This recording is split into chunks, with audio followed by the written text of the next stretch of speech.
So Andhra Telangana రెండు కలిసి ఉండేవి, రెండు మన తెలుగు రాష్ట్రాలే కాబట్టి కొన్ని క్వశ్చన్స్ అడుగుతాను తెలుసుకోవడానికి. ఆంధ్రప్రదేశ్ గురించి మనకేం తెలుసో తెలుసుకుందాం ఇవాళ. ఓకే, సో ఆంధ్ర గురించి మనకేం తెలుసు మీరు చెప్పండి. నేను ఒక ఫ్యాక్ట్ చెప్తాను నాకు తెలిసింది. ఓకే, అది రైస్ బౌల్ ఆఫ్ ఇండియా అంటారు.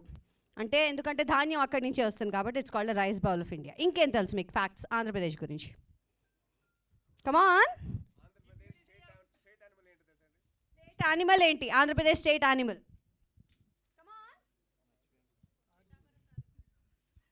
పిఠాపురం తాలూకే యానిమల్ పేరు చెప్పండి. తాలూకదే, వాళ్ళ యానిమల్స్ కాదండి. పిఠాపురం తాలూకే అయ్యొచ్చు. సో వాట్ యానిమల్ పేరు చెప్పండి. కృష్ణ జింక. Black buck. చెప్పండి, ఎవరు చెప్పారు కృష్ణ జింక? A good boy, correct answer. Claps. పేరేంటి? దీపక్. థ్యాంక్స్ దీపక్. చూసారా? బ్లాక్ బక్ యాంటిలోప్ అండి. Black buck. Black buck is the national animal of Andhra Pradesh. See got to know it.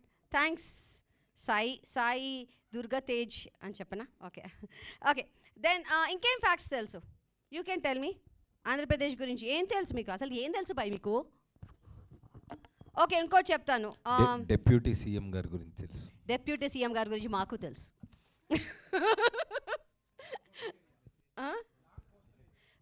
Long coastal area, longest. Correct. గోదావరిని ఏమంటారు తెలుసా? బంగారు, the golden lake of the world అంటారు గోదావరిని. It's called the golden lake. ఎందుకంటే పైనుంచి చూస్తే మనం ఎయిర్ క్రాఫ్ట్ నుంచి గోల్డెన్గా అంతా శాండ్ కనిపిస్తూ ఉంటుందిట. So that's how they named it. Most migratory birds వచ్చే ప్లేస్ ఆంధ్రప్రదేశ్లో ఉంది. అది ఎక్కడ?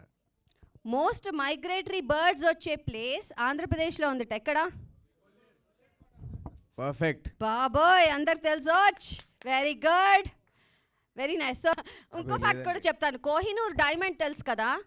కోహినూర్ డైమండ్ కూడా అక్కడున్న వాళ్ళే ఒకసారి ప్రజెంట్ చేశారట అక్కడ. తెలుసా మీకు? అవును, తెచ్చేసుకుందామండి మనం అక్కడి నుంచి.